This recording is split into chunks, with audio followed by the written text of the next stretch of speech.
আসসালামু আলাইকুম রহমতুল্লাহি ওবারাকাতু। ইন্নাল হামদুলিল্লাহ ওয়াসসালাতু ওয়াসসালামু আলা রাসূলিল্লাহ, আম্মা বাদ। প্রিয় কালিমার দাওয়া দর্শক শ্রোতা মণ্ডলী, আজকে আপনাদের সামনে একটি বিষয় উপস্থাপন করব, আলোচনা করব। সেই বিষয়টি হলো দ্বীনের তিনটি স্তর রয়েছে। দ্বীন এর তিনটি স্তর রয়েছে। এক নাম্বার আল ইসলাম, দুই নাম্বার আল ইমান, তিন নাম্বার আল ইহসান। আবার এই প্রত্যেক স্তরের কয়েকটি রুকন রয়েছে, যেটা আমরা বলতে পারি বিশুদ্ধ একটি হাদিস। যে হাদিসটিকে আমরা নামকরণ দেখেছি, সেটাকে বলা হয়, যেমন কোরআনের সূরাতুল ফাতিহাকে বলা হয় উম্মুল কিতাব, ঠিক অনুরূপভাবে একটি হাদিস রয়েছে, সেই হাদিসটাকে উম্মুস সুন্নাহ বলা হয়। আবার এই হাদিসটি হলো প্রসিদ্ধ, সেটা হলো হাদিসে জিবরিল। এই হাদিসে আমরা এই প্রত্যেকটির রোকন আমরা দেখতে পাব।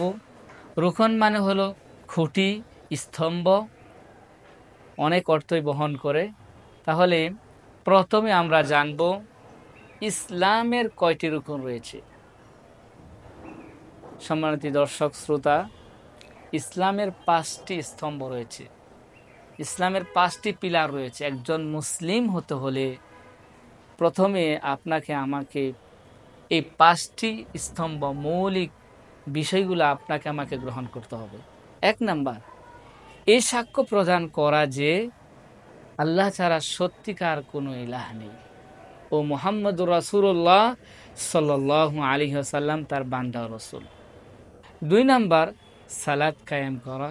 3 নাম্বার, যাকাত আদায় করা। 4 নাম্বার, হজ সম্পাদন করা।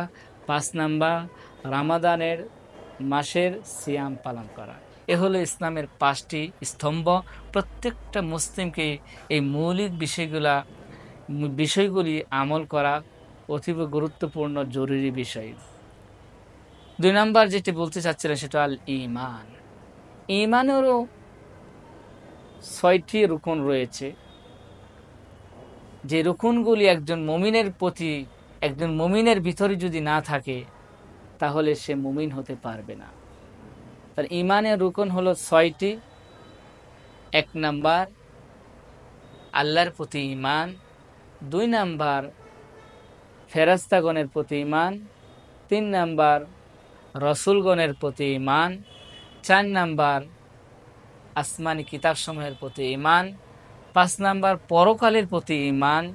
6 নাম্বার, তাকদীরের ভালো মন্দের প্রতি ঈমান।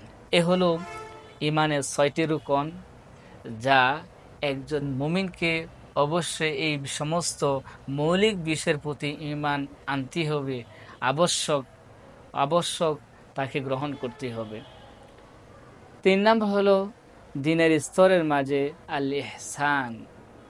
আল ইহসান, ইহসানের রুকন হচ্ছে নবী মুহাম্মদুর রাসূলুল্লাহ সাল্লাল্লাহু আলাইহি সাল্লাম ইহসানের সংজ্ঞাকে এভাবে সংজ্ঞায়িত করেছেন যে আনতা আবুদাল্লাহ কাআন্নাকা তারাহু ফাইন লাম তাকুন তারাহু ফাইন্নাহু ইয়ারাক।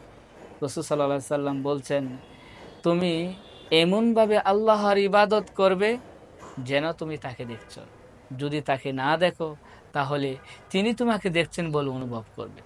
সম্মানিত দর্শক শ্রোতা, আপনারা এই যাবৎ যে বিষয়টি অনুধাবন করেছেন, সেটি হলো দ্বীনের 3টি স্তর আছে। 1 নাম্বার হলো ইসলাম, 2 নাম্বার হলো ইহসান, 3 নাম্বার হলো আল ঈমান।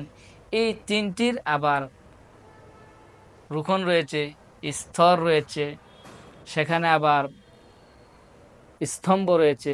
সেই বিষয়গুলো আপনাদের সামনে সংক্ষিপ্ত আকারে আমি সাজিয়ে তুলে ধরেছি। মৌলিক বিষয়গুলো আপনাদেরকে তুলে ধরেছি।